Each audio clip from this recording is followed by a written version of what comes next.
ഇപ്പോൾ മറ്റൊരു വാർത്ത വരികയാണ്. ഇടുക്കി മറയൂരിൽ ട്രാവലർ വാൻ മറിഞ്ഞ 5 പേർക്ക് പരുക്ക്. ആനക്കോട്ടപ്പാറ വളവിൽ നിയന്ത്രണം നഷ്ടപ്പെട്ട വാൻ തലകീഴായി മറിയുകയായിരുന്നു.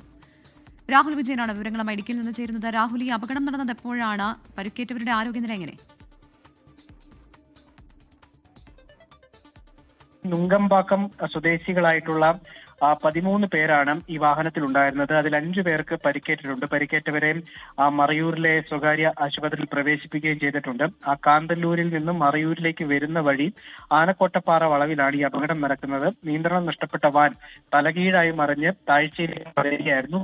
മരത്തിൽ ഇടിച്ച് നിന്നതുകൊണ്ടാണ് വൻ ദുരന്തം ഒഴിവായതെന്ന് നാട്ടുകാർ പറയുന്നു. എന്തായാലും ഈ ഡ്രൈവറുടെ പരിചയക്കുറവാണ് അപകടത്തിന് കാരണമെന്നുള്ളതാണ് പ്രാഥമികമായിട്ട് മനസ്സിലാക്കാനും കഴിയുന്നത്. പോലീസ് എന്തായാലും വിശദമായിട്ടുള്ള പരിശോധന തുടങ്ങിയിട്ടുണ്ട്.